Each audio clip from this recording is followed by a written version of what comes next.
thinkers. Let's start with the assumption that 2020 is just the fertilizer for a beautiful 2021.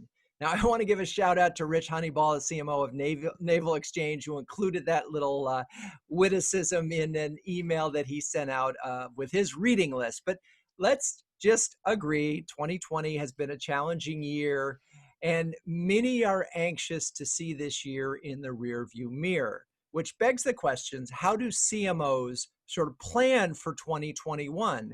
The pandemic is far from over. Many aren't planning physical events in 2021. I've seen them being pushed back to September, some in June, but all of this is right up in the air. And of course, then there's the unknown impact of the global recession, which keeps clouding forecasts. So yeah, challenges abound. And when that happens, our go-to guy is Brent Adamson, Distinguished Vice President of Gartner, author of The Challenger Sale and The Challenger Customer. Brent holds the record for the most appearances on this show. This will be episode, I think, his 4th, and is among the bravest in that he welcomes a live audience of CMOs who will be joining us for the pummeling. I mean, the questioning. So, Brent, welcome back. It's always good to be back, Drew. I'm excited to pretend that I know what I'm talking about for an hour. Yeah, well, you know, you're epic at that. I am. Just ask my children. Yes. So let's set the stage. I mean, so much has changed in the last 6 months. What changes are you seeing right now that are making you rethink the advice that you've been giving for the last couple of years? Well, this is a really interesting question about the pandemic, the global downturn, the quarantine, all of it, in terms of, is it an accelerant? Is it a distraction? Does it change everything? Or does it take that which was going to happen already and just make it happen sooner? I think probably the answer is always, it depends, or it's a little bit of both, or a little bit of all of the above. I think where I land is, in some ways, I think particularly for sales and marketing, which is where I spend all my time in our research at Gartner, is it's either or both an accelerant and a distraction. And by the way, I would be super careful with that word distraction, because I don't want to belittle or downplay the fact that, of course, it's a very serious event and lives have been affected. So I just want to pay huge respect to that before I simply say, oh, this is just a big distraction. But nonetheless, I think that there's, in many ways, what I mean by that is simply that many of the narratives, the stories, the things we were seeing in our data about what was happening with customer buying behavior, if anything, are becoming exacerbated or moving more quickly, as opposed to changing wholesale and therefore requiring a reset of what we were doing before, if that makes sense. It does, but let me I'm going to bring the audience up to speed in my and what we're talking about is longer sales cycles, more people involved in the sale. Now we're talking about enterprise sales here. So instead, 14 people on a buying committee. And of course, when they're done with the process, they finally make a decision and no one's really happy. And that sort of means that sales and marketing have to change the way they think about the process, because it isn't just about getting a lead, handing it over, and so forth. But one thing that I've noticed, and I think we talked about that recently, is something big did change, which is when we're in this sort of wartime setting, if you will, and I've heard this expression now, wartime CEO, and the CFO, which I know I've introduced you to this notion of the CFO was only saying yes to those things that can drive immediate revenue or reduce costs, unless it's essential, i.e. digital transformation or some other thing like security. So those are big fundamental, that's a big thing. That's not a sort of casual interference. That's a CFO saying, no, I don't care what your process was before. We're not buying. Yes. So there we go. So yes. So is that a question? I have no idea. All right, but it's all good. So, but let me give you a sense for a couple things we're seeing. It'd be interesting to, we can talk about this as a group too and get everyone to corroborate or dispute. But I mean, obviously one of the first things we saw on the marketing side, of course, just the wholesale shutdown of live events. And we've all sort of been there, we'll continue to be there for the foreseeable future. We were just discussing that offline.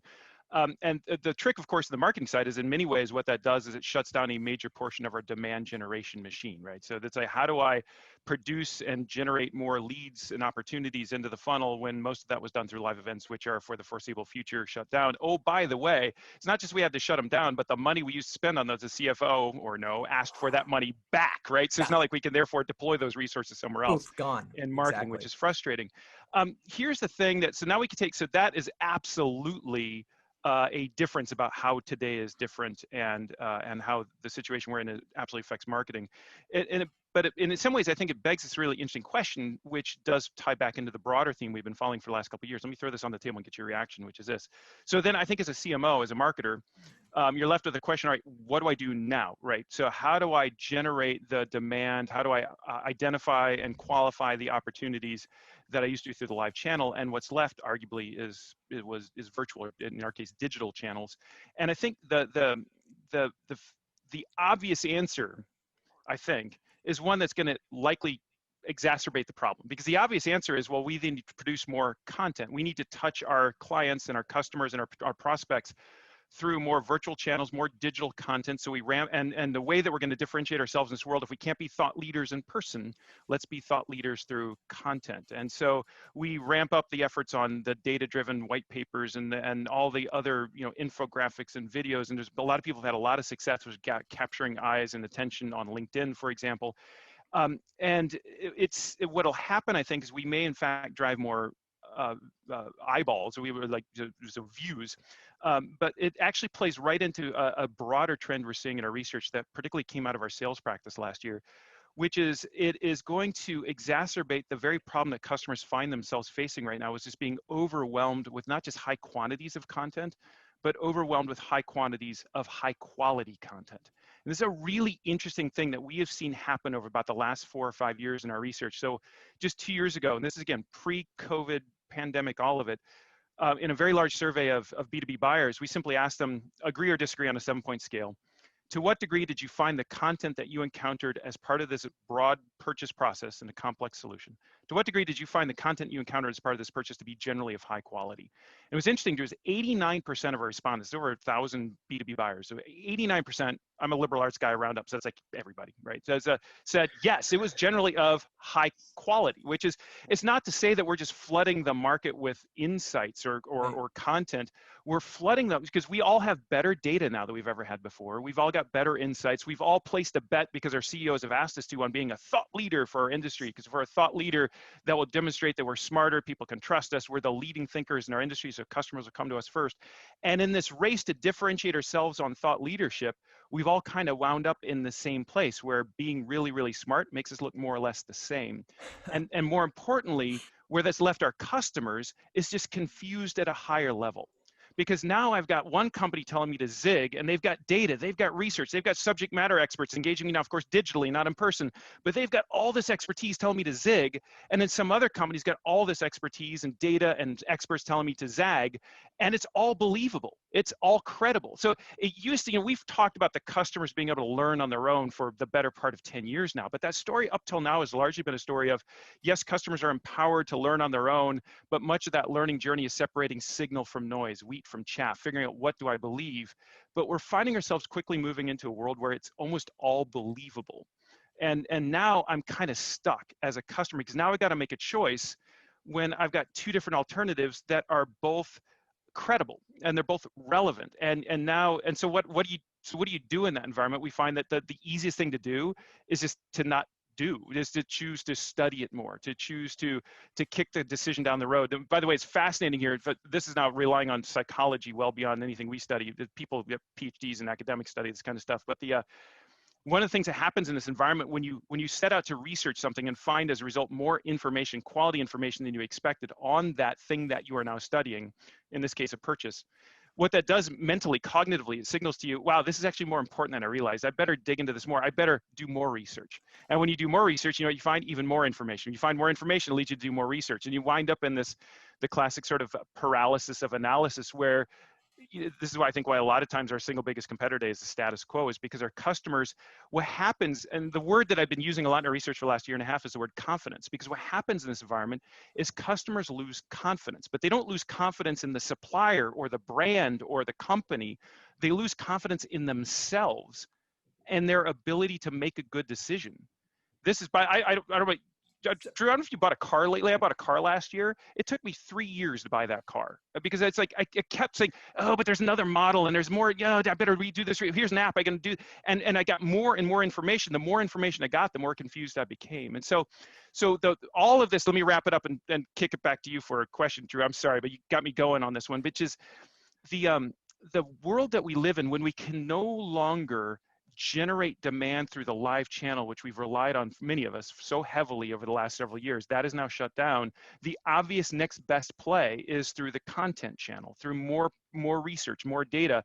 But what that's going to do is it's going to feed the beast of the very thing that's causing customers to be more confused. And there is a solution to this, by the way, we think. But I just love to just get your thoughts on this, because telling marketers it's not to do less content, but it's because we've all built this machine, haven't we? Over the last 5 years, it's all been about content marketing. It's all been about your tech stack and how you can produce at scale more content than ever before. So let me, a couple of thoughts. So yeah. I think you were headed towards analysis paralysis anyway. We already had this longer sales cycle, and that it was exacerbating. Content, at least as it goes to thought leadership, is not differentiating in a lot of categories. Got that completely. Yeah. What's interesting in a lot of the CMOs that I've talked to, the absence of events was a two-part dinger. One was not just the new leads. It was, if you had a user conference and you could bring customers who were prospects who were on the fence, you could close them. You could close them easily. And in fact, a lot of CMOs that I talked to, that was the biggest use. So taking that away is brutal, because it means not only are you struggling to get new ones in the pipeline. So the solution has been, in the short term, for the brands that aren't necessarily cloud-based, has been, one, go to current customers and make sure, one, that you hang 100%. On to them for dear life. That's two has been to negotiate deals with their customers if you had to. Three has been sort of making sure that the customer is using your product or service to its fullest advantage. And that, interesting, has led to a lot of upselling and cross-selling because people weren't using it. Then the last sort of area has been, can that customer bridge the gap to your next customer? And that's been so. But I want to go back to the one other thought on the events, because what's interesting to me is they're trying to replicate events, right? And that's what those early ones of IBM and Adobe, and they were just like, we're going to do a virtual event, and they will all say they had more attendance and they had a lot of leads. No one is saying, gee, we closed a lot of business as a result of that. Then there's this little thing that's going on where there's 25 people on a Zoom call with a chef and some wine and some cool stuff, and customers and prospects together, where they're creating a unique experience and they're having a chance to sort of address the fears that you're talking about. Because look, here's 5 happy customers, and look, here's a glass of wine, so I can distract you from this tension that you're feeling. And so anyway, this was my turn to have a long-winded. The question that is, what's the answer, Brent? Well, there's a couple of them. We've just hit a fork in the road, and there's like 3 paths we can follow. What's interesting is I think they all eventually marry back up at the same point. So but let's pick up the wine tasting parties, because I mean, why would you want to do that? So I have not, by the way, I've only been invited to one. I couldn't make it, but the cooking classes, all that kind of stuff. I think, to your point, the word that seems to be coming up a lot lately is trust. And how do I build trust in the brand? How do I build trust in us, particularly in a virtual setting where it's much harder to do? I think the word trust is actually pretty critical here, but I would argue that in many ways, what we need to solve for is very much like this word confidence, is not so much do customers trust our brand or do they trust us as a company, because frankly, you wouldn't be in the consideration set to begin with unless they already at least trusted you. And every time we study trust in brand or trust in company, statistically, it shows up as a non-statistically significant driver of a purchase. Not because it doesn't matter, but because it's table stakes, right? Because if the customer doesn't trust you, you're not even in the running to begin with. And when you're one big company competing with another big company in your space, chances are you all have met that minimum threshold. But again, what I think it's coming down to is this question of, does the customer trust themselves? Are they confident in the choice? Because you're asking them to make a relatively large decision with lots of different stakeholders, lots of different information, competing information, pulling them in different directions. And you're asking them to essentially, as my mom used to say, pull up and shoot, right? So that's a tough decision. And so the degree to which we can make customers feel more comfortable in that decision, I think anything we could do there is smart. So one of the things that you can use your wine tasting and your cooking parties for, to the degree that Drew, you mentioned bringing former, or not former, but current customers, happy customers on. So we all play the card of the customer testimonial. That's the classic sales tactic, right? I don't know how many times I've been asked to go find a happy customer to talk to a prospective customer. But 3 years ago, we found a really fascinating best practice from a software company where they were using their customer testimonials in a very different way. And I think it could totally apply here in this really interesting idea, which is they were using their customer testimonials not to testify to how great the supplier was. Oh, there's a great brand. We love these guys. They're so nice. They totally followed through on their promises, and just to kind of preach the good word of that supplier, because that's going to happen, because why would I pull in a customer who isn't going to say those things? So it's kind of an empty sort of promise. Rather, they coach their testifiers to essentially become buying coaches. So in other words, their role became to coach that prospective customer through the complex buying journey. So it's like, hey, these guys are great. We love them. But I got to tell you, let me tell you what happened in our organization when we went on the journey of trying to buy this CRM system, or when we went on the journey of trying to buy this training platform, or this, I usually pick the solution, right? I'll tell you, so we have this capital review board, and they got involved and they shut everything down. If I had to do it all over again, I would get them involved in early, and I would ask them these 3 questions.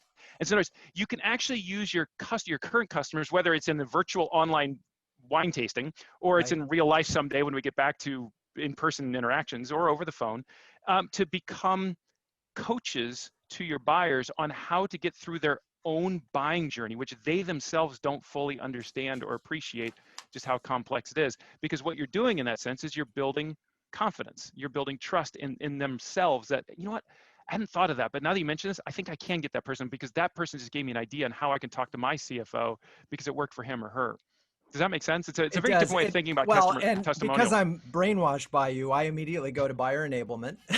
I almost did a spit take. Sorry. Yeah, go ahead. Yeah, and so this is really under the category of let's make buying easy when it's really hard. And so it falls neatly under that. All right, Brent, we're talking about buyer enablement here. I love it when you find these really interesting examples. I'm curious. So Dux, I saw Dr. Raymond is the CMO at AvePoint. And Dux, you mentioned that you did some kind of interesting Vegas style event. Talk a little bit about that, would you? And then how that fits into this context. Absolutely. So at AvePoint, we're a software company. We help companies migrate, manage, and protect their Microsoft 365 investment. So we spent a lot of money in Microsoft's biggest event, Microsoft Ignite, in the past few years. We throw a Vegas style party. We give away Ducati, the works. Obviously this year, can't do that. Microsoft's still hosting the event. Now it's all online. So we were thinking, okay, how can we replicate this experience to serve our customers and also prospects? We still want to get the same feel. Everybody loves to come to our party. So what we came up with is this idea of AvePoint Red Extravaganza. We're going to bring Vegas to you. We hired all the Vegas acts to essentially do an online show, not just drinking wines. I mean, we support that. But think of it as like watching America's Got Talent. We'll have a host. I'm fortunate to be a part of it too. And then every 10 or so minutes, we have a different act coming. And it's a mix of live and mix of recorded presentations. So have you executed this yet? It's going to be next week. Okay, and, so we don't. I'll invite everybody in this call, so you get to see it. All right. So cool. This is like Brent asking me, was there a question there? And of course, I didn't ask you to give a question, but I am going to ask this other CMOs, do we have a question for Brent about this? I have many more. So I have a question, Drew. Okay, so it's Mandy Dhaliwal, who is the CMO at Dell Boomi. Hey, Mandy. Hi, thanks, Brent, for this shedding all this enlightenment on us. I am, we're doing something obviously not as extravagant as Dex is doing, but we're doing a Netflix-like series for our annual user conference. We call it Out of This World because Boomi World just didn't seem like it was the right fit, because the Boomi World is all about in-person connections, right? And so we can't do that right now. So we're taking kind of a thematic approach to this virtual event. Three events, Netflix-like episodes, and we're in and we're out. I keep saying, I feel like I'm in the infotainment business. And we're putting together celebrity speakers, content, new narrative, like we're launching everything we would have at our conference. But in the back of my mind, I've got this gnawing feeling like, is this going to come off as cheesy? Like, do people really want this? Like, what is there any sentiment? We're in conference season. My LinkedIn feed is flooded right now with all these cool creative things that people are doing, right? It's wine and cheese pairing 2.0 right now is what's happening. So, how do you have any sense of? I don't. I wish I had an answer, because I think you're asking, the right question. By the way, Dux, I'd hate to be the person who wins the virtual Ducati. That would be like you finally win the Ducati and it's the virtual one, but that's that just made me laugh. But I mean, this is a really good question. Maybe it's actually one I'd put back to you guys, but there is, I think if you take like the biggest one, the biggest of the big is probably Dreamforce, right? And I've presented at Dreamforce every year for I think the last 11 years, and that's a massive event. And there's all sorts of entertainment and concerts and everything around it, as you guys know. But I would imagine, and I don't know this for facts, so I want to be very careful I'm not putting words in any, but I would imagine the people at Salesforce would tell you it's the stuff that happens around the event that matters so much. It's the sidebar conversations, the sales rep saying, hey, did you like that show? Why don't we go sit down and have a drink and talk about it? And then they close the deal, or at least move the deal down the pipeline. So I guess, Mandy, the question I would want to know is, what is the plan for those sidebar conversations? So you've managed to get people into the tent, into the virtual door through what sounds like, honestly, a super cool event. But how do I create space for that moment, that sidebar moment? And let me give you, if I could, there's a very concrete example from sales. We run a chief sales officer forum every 2 weeks. We have about 60 heads of sales on, and we just talk about what they're working on, and big conversation, big topics of conversation. But one CSO said something really interesting to me about selling virtually. He said, Brent, the thing is, so we take the team and we go visit the customer, we'd have the client visit, and we'd be in the conference room, we have the conversation. The most valuable moment of the entire customer visit live was when we were all walking out to the parking lot. And I, as the head of sales, the subject matter expert, top to top person, would kind of fall back in the hallway and have that one-off sidebar conversation with their sales vice president, or their vice president of procurement or whatever. And we just have that quick informal chat as we're walking down the hall. And he said, now that we're selling virtually, we don't have that anymore. And that's where, I don't want to overstate. He said that's where all the business got done, is a little overstated, but that was that magical moment. So what he did is really interesting. So they actually now, on their Zoom calls and their WebExes, they will literally have that person say, hey, before we all hang up, can I just ask you to stick around online for just a couple minutes? And so they've found a way to recreate, not perfectly and not magically, but they have found ways to at least do their best to try to create those sidebar moments. And so I guess, Mandy, that's, when I've got my sales hat on, thinking about your sales team, that's what I would be looking for you. That would be my question to you, is, as cool as it does, it sounds really cool actually, but as cool as it sounds, what's the plan for the sidebar moment? And I think that's where I don't know, it'd be interesting to get your thoughts on that, but that would be, I think I'd want to be thinking about. We're using the same playbook, right? And adapting to virtual, there is opportunity for one-on-ones with the sales teams afterwards, and then we'll pull them into exec roundtables as needed, kind of on the strategic account opportunity side, right? But again, I just kind of take a step back and go, do people really care? Yeah, I think it's really, it's so, and the problem is, if you're trying to replicate it, you're probably making a mistake. I know you're trying, you have to sort of accept what the medium can and can't do. I mean, you can try to break it a little bit. I love the post-game conversation. So we're going to have a pre-game and a post-game, and I've seen that happen with sort of association events where there's an hour-long conversation, and if anybody wants to stick around, we can keep going, and we'll be off script. That makes I love that idea. I've seen it work just in a casual way. One of the things that you said, Brent, when we talked about a month ago, Mm-hmm. was that that your sales guys, top sales guys, are being able to get in the C-suite, getting phone calls with CEOs that they could never get before. So I'm wondering, that's sort of a counter. That doesn't close the sale, but it's a counter to what's going on, right? If you can get those conversations. So the number one challenge that we hear on the sales side for the last 3 years, so when we talk to chief sales officers, what's the one thing you've got to figure out? They'll tell you that if I had to sum it up in a single word, it'd be access. Like, how do we literally get our customers to talk to our sales reps? They don't feel the need, they don't feel the desire. And what's really interesting in the last 6 months is that challenge seems to have diminished. We're hearing, just broadly speaking, we get more access to more stakeholders now, particularly senior stakeholders, because they're not traveling, they're not distracted. But when we ask the obvious follow-on question, it's like, wow, it must be raining money in your office. Like, no, not so much, right? And so the question becomes then, all right, so what are you doing with that access? So you've got more, because they'll still tell you, it's still a buying committee decision. And oh, by the way, 3 people on the buying committee are furloughed, so they can't.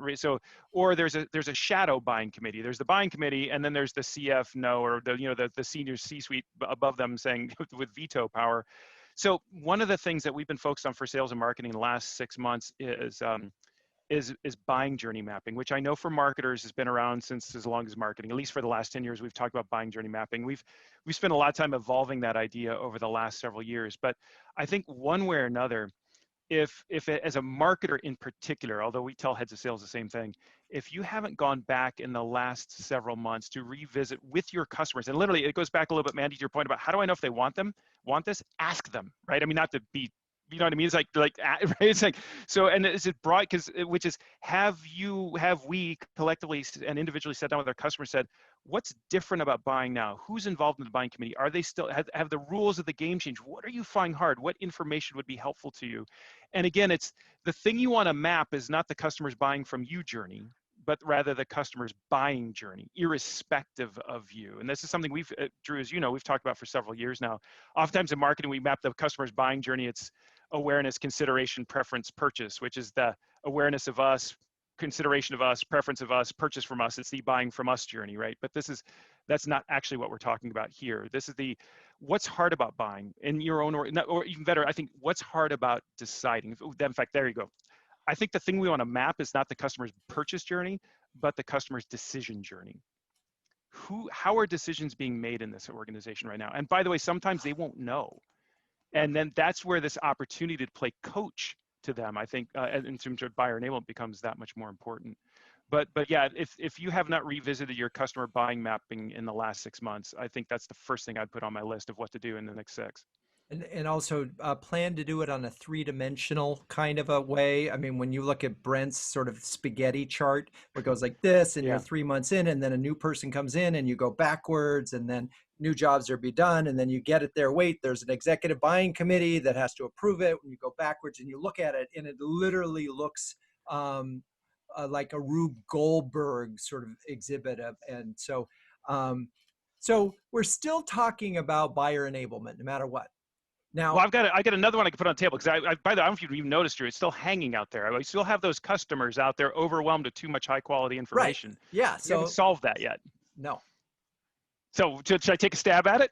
All right. So here's this is the sort of the other bookend to buyer enablement. It's something we call sense making, and sense making, I think, is going to, and for full disclosure, this has been a huge topic for us in the sales side. We have not yet brought this to our marketing client base, and I think we need to and should. I mean, other than to the degree they've been exposed to it sort of tangentially. But I'll try to be brief. But when we studied sales reps last year, B2B sellers, and I realize it's a marketing audience, so I'm going to try and be brief. But when we studied B2B sellers, and we asked them, we asked customers about the information strategy that the sales rep used to engage them. And again, the language wasn't that, because they wouldn't know. If you asked about the information strategy, they wouldn't actually know what you mean. But there's a whole series of questions we asked about how did the sales rep engage you with information? And we did a big analysis, and we came down to there's essentially 3 flavors of customer engagement through information. There's giving, telling, and sense making. Giving is, So we talk about giving reps. Giving reps are, if giving you some information is good, giving you more information be even better. And by the way, these are the sales reps that beat you guys up as marketers saying, I'm calling the client, I need something else to give them, right? So they're asking for one more insight, one more ROI calculator, one more, you name it, right? And you say, why do you need it? And you say, well, and they'll say, because I'm talking to them again. So they see each customer interaction is just an opportunity to give more information. The second one is telling. These are the sales reps don't need you at all, in their opinion. I've been selling for 30 years. I've got deep expertise in this customer. I know what I'm doing. And that's their posture towards customers as well. It's like, let me give you my advice. Let me tell you what I think you should do. So it's very personal.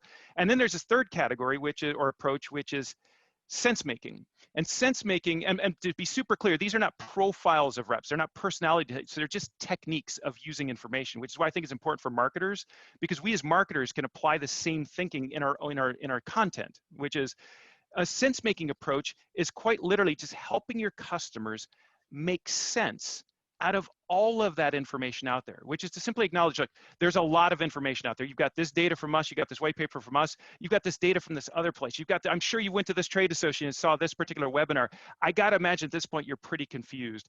Let me see if I can help just give you a framework to help you just kind of put it all together and decide for yourself what's best for you. So a lot of sense making we find, whether it's done through a rep, and I think super intriguing to me is done through digital channels, would be frameworks, diagnostics, benchmarking tools, not to tell customers what to do, but to give them a way to manage information, to give them a way to decide Socratically on their own how to just make sense. Because in many ways, again, if your biggest competitor isn't the competition so much as just indecision, status quo, and low confidence, the way that we get more commerce happening is by getting more decisions to happen. And the way we get more decisions happening is through more confidence, which is, and the way we do that is through, one, buyer enablement, and then through helping your customers make sense out of more information.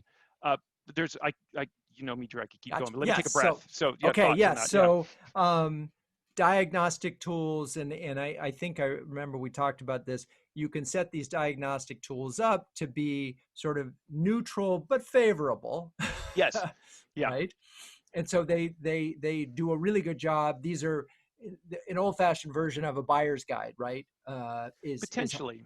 Yeah. Right. To be, I mean, I tend to be a little bit hyperbolic sometimes, but I'll be totally honest with you. When I look at all of our buying data, and so much across sales and marketing at Gartner in the last 2 years has been about studying buying as much as studying marketing or selling.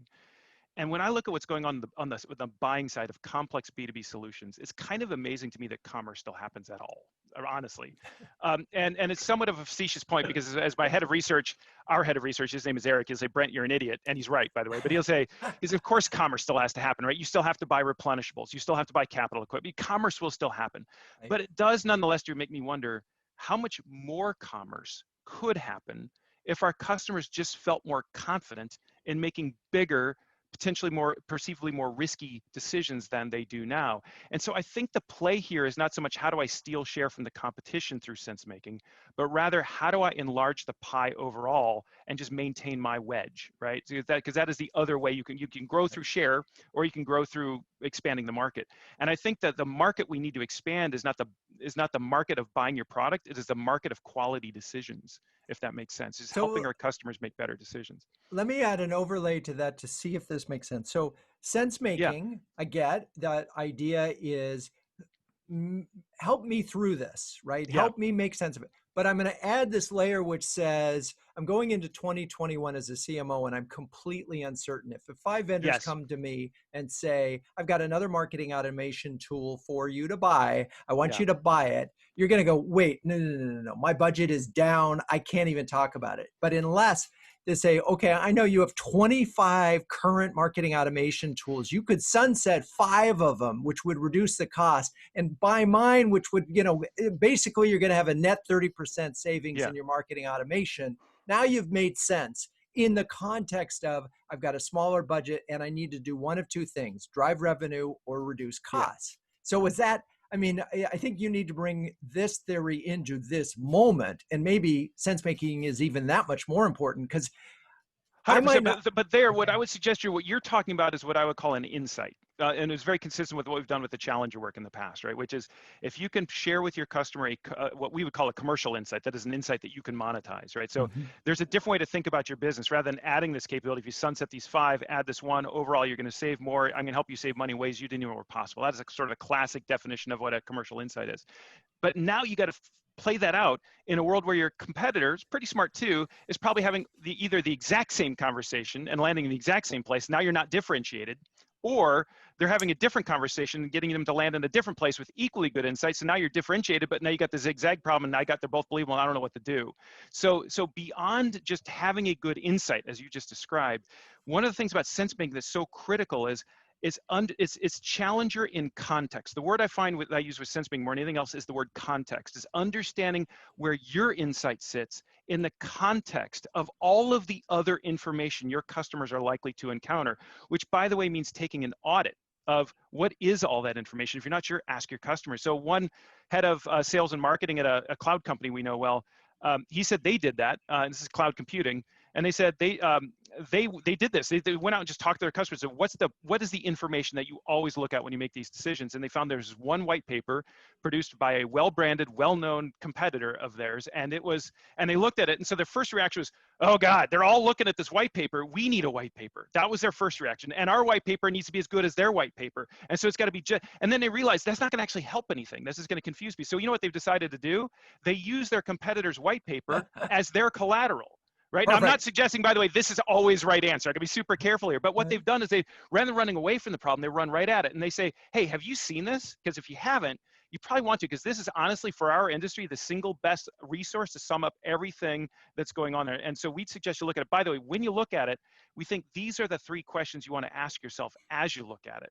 And by the way, there's probably 2 things that aren't here that maybe need to be here. And we would, if we were to write our version of this, we would add this one dimension. So in other words, and so the customer is not like, oh, God, more information. They're thinking, wow, you just helped me make sense out of this information. And it's perceived as a different posture from your customer's perspective. Because now they look at that white paper and I know what to do with this now. Whereas before, they're like, I got this white paper and I got their white paper. I don't know what to do with any of it. And so again, what you're solving for is helping them make decisions, if that makes sense. Dan Marks, you have a question for us. Yeah, thanks. So Brent, I think sense making makes a lot of sense. I can't escape that language. I hear it's but I'm pumped, right? It sets up so well. I know it does. But as we talk to different people, common theme as I talk to peers and others is nobody knows what the future is going to be. Yeah. And that's always been a challenge. But we were talking at the beginning of this call, we don't even know when people are going to be comfortable for coming back to big events. And you have Zuckerberg this week saying that they're building an AR platform and a VR platform, so you never have to talk to real people again, which is I'm not sure how much I buy that. I saw the movie too.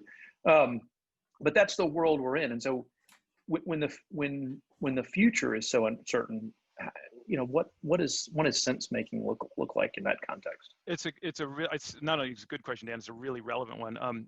Before I'll give you a take on it at least. But if I may, real quick on the Zuckerberg point, there's a body of data we've been sharing with heads of sales lately, which is fascinating. Recently, we went out and asked, again, a large group of B2B buyers. These are B2B complex purchases. And we asked B2B buyers, to what degree would you prefer a completely rep-free experience if you could have it? So buy a large complex B2B solution without having to talk to a sales rep at all. 33% said, yeah, that would be awesome. And when you cut it by generation, 44% of millennials, just under half, said that's what they would prefer.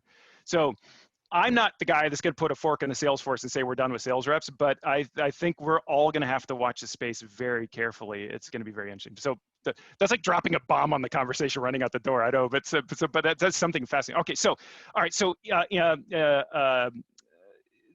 this idea of uncertainty becomes, this to me has been, I think, and we talked a lot about this in March and April with heads of sales and marketing, and we've seen some companies do some really cool things on it, which is it's helped me personally to recalibrate my thinking on this idea of challenger and insight. So insight largely has been show up to your customers with, here's a commercial insight. Here's a way for you to think about your business in a way you haven't thought about it before, a new way to make money or save money. But the problem, as you've mentioned, Dan, is in this world, we don't know what the future is going to look like. So I don't know if that insight is, so what we found is a number of companies that are let me put the words out there and then I'll explain kind of what it means. They're actually now engaging in something very different based on the idea of scenario planning, is they're co-creating insight with their customers. So rather than coming to your customer saying, here's what we think is going to happen, because in some ways it undermines your credibility because nobody knows what's going to happen. I've talked to a head of sales, a global head of sales in the food and beverage industries, brilliant guy. And he said, you know what, we simply sat down with our customers, which would be retailers, food retailers in his world, because he's a CPG. And their posture towards customers is, look, you guys don't know what's happening and you have lots of questions, or you don't know what's going to happen. We don't really know what's going to happen, but we've got a bunch of data that tells us that depending on what happens, you're going to need to be ready to do A, B, or C. What we'd love to do is sit down with you and take our data, put it together, your data, our experts with your experts, and let's do some scenario planning, and let's figure out what are the 3 possible scenarios that might happen? What's the likelihood of each? And then based on which of those 3 happens, and so what are the signals we would look for to tell us which of the scenarios we're landing in? And then based on that, how can we work together to help you drive growth for your business? There's another company I know in the high tech world who does this well, and he is a head of marketing, and they do this with their customers. They call them jam sessions, JM, like jamming, like music. Like that's like, let's just sit down and get our best people together and just almost like jazz, right? Let's think about different scenarios. So it's less, I deliver this insight unto you. This is my knowledge of the world. It's you run right at uncertainty rather than running away from it and say, let's figure out what the possible scenarios are with highest likelihood, how to watch for them, and then what we'll do together as a result. Does that resonate with you, Dan? But I think that's the best answer I've got right now. Yeah, and I think you make a great point about, trying to predict the future can sometimes hurt your credibility. Right. But I think you're right too. Having a set of scenarios, hey, here's these things, and if we do, that's kind of classic data-driven marketing, more on that side of, hey, we're going to do 2 or 3 different test cells, and then, not all of them are going to work, but, if one of them does, then we're in pretty good shape. So that makes a lot of sense. And this kind of ties us back to sense making too, which is, look, let's see if we can make some sense out of this, right? By saying there's probably 1 of 3 things most likely to happen, which now what I've given my customers here is then not an answer, but a framework. And I think in some ways that's the best we can do. Okay, so we have, and it's funny, on my Zoom screen, I didn't see you there, Michelle Beebe, who was the CMO of Skillsoft, who nicely chatted and said she's got a question for you. So you're on, Michelle. How are you, Michelle? I'm great. Thank you so much. And by the way, this is just a really informative discussion. I've been busily here taking notes. But, one of the things that you alluded to, look, we're living in a time of massive change and disruption right now, right? Yeah. We've got a global health crisis. We've got widespread social justice movement. We've got economic uncertainty. And one of the things that we've been thinking about and looking at is, how do we help our customers make sense of this all? And how do we help them understand this within the context of their business? And we found that when we get them together in these smaller roundtables, we've had to leave the chat screen open for, and I kid you not, at least an hour after. And in some ways, I feel like we're playing this role of matchmaker, helping them, and it just probably goes back to sense making, right? Helping them connect with others, helping them find the information that they need and make sense of what is in their world, a really challenging time. A lot of our customers are chief human resource officers, chief learning officers, and you can imagine that their remit has changed dramatically. So I think my question to you is, as you think about where we're headed, do you see that this notion of bringing people together, smaller forms, this idea of information exchange, and again, just maybe peer-to-peer connection, right? Building those connections to people, is that one way maybe we can solve this notion of being able to provide the right information the right way without giving too much? That's a really good question. I guess the simple answer, Michelle, is I don't know. but by the way, can I just acknowledge, Michelle, from Skillsoft, it's the only stage I've ever fallen off of at a sales kickoff meeting was the Skillsoft stage. I don't know that you were, Pam was there at the time, that Michelle. Predates me. I'm just saying. That was back when Pam was the head of marketing. And by the way, you guys have done some great stuff with buyer enablement over the years, which we've profiled. But yeah, there's actually video of me falling off your stage, which you can find somewhere in your archive somewhere. Wow, yeah, anyway, we'll add that to the show notes. We'll for sure. Sorry. But anyway, that's totally. But Michelle, the point is really interesting, which is the word that came to my mind as you described what you're doing and the leaving the chat open, for example, is super interesting, by the way. I love that idea. Is that what an interesting way for us as marketers to rethink our role a little bit as brokers of information as opposed to providers of information, Yes. right? Yeah. That I'm going to use that language. I'm intrigued by that because, and Mandy, that goes back to your point about the events you're putting on, right? It's like, how can it's like, not just what event am I producing, but what experiences am I brokering? It might be an interesting question for you to ask your team or yourself. Yeah. Now, whether things become more intimate going forward, I'd like to think that the world becomes smaller. It all becomes, but particularly the other thing you didn't add to Michelle to your list is also an election year, and it's like it seems that we're becoming more divided, and things are becoming more dark and cynical, and we're all finding ourselves in the fetal position in the corner, rocking back and forth. So, whatever we need to do to find ways to come together, and it may mean small groups. But I think marketing is the function of scale. We like to do things big because we have small budgets and we have to reach lots of people. So it's going to be a really interesting tension if that's the way things have to go. Well, one thing, I'm sorry, Drew. Just one more thing.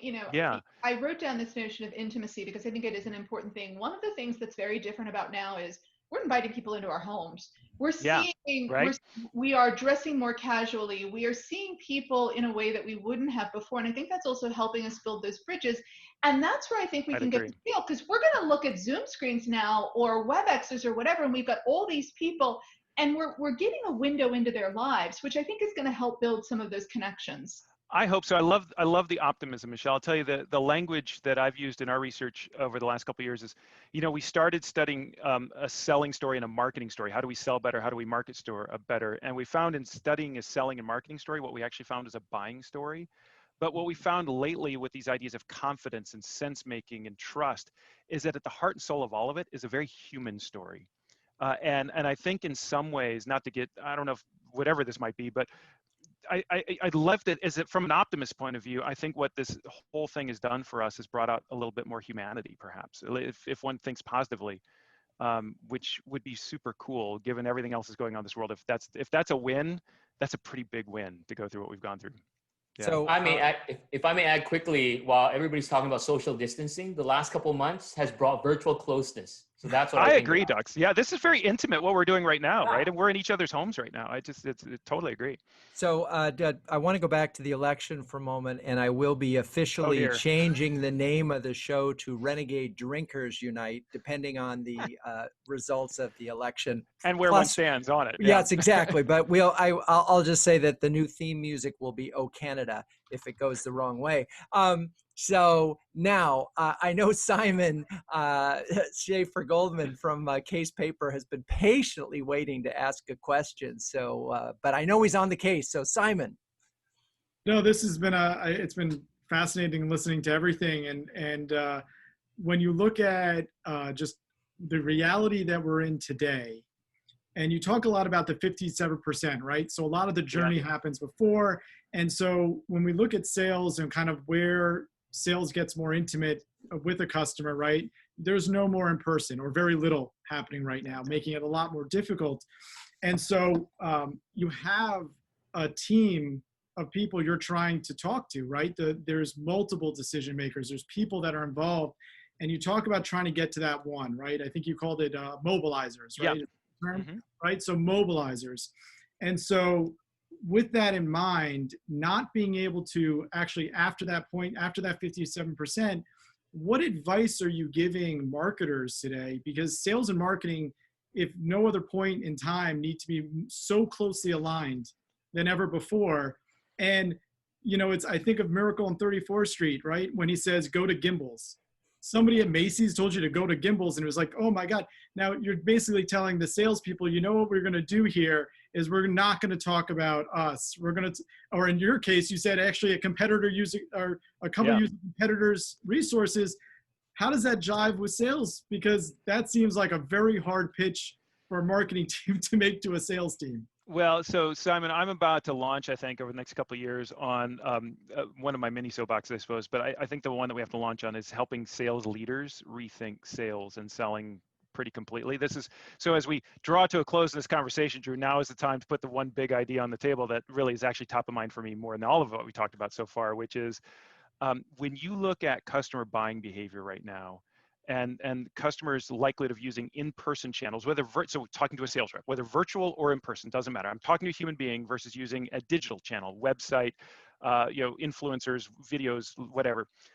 What we can now say pretty definitively is customers have become relatively agnostic as to which channel they use. At the end of the day, what they're really looking for is information. And so I'm happy to use a digital channel for that information or an in-person channel. And we find that to be the case across every buying job. So we've taken B2B buying and broken into a jobs to be done analysis and found 6 buying jobs. And no matter which buying job you look at, that channel agnosticism remains high. So effectively, what that means, but if you think about the way that we're structured as organizations, there's, marketing owns the digital channel traditionally, sales owns the in-person channel traditionally, and your customers don't care. And what's even more interesting is that these digital channels owned by marketing are usually seen as the up funnel channels, right? So that's the demand generation, demand qualification. We suss it out, we qualify it, we market an MQL, and then there's this handoff, right, over to the sales organization.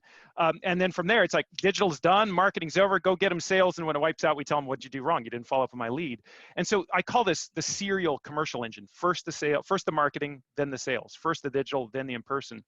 And from a customer's perspective, I think ultimately what we have to create is what I would call the parallel commercial engine, which is not so much sales and marketing running parallel to one another, but digital and in-person running parallel to one another. The trouble is that traditionally digital is owned by one function and humans are owned by a different function, right?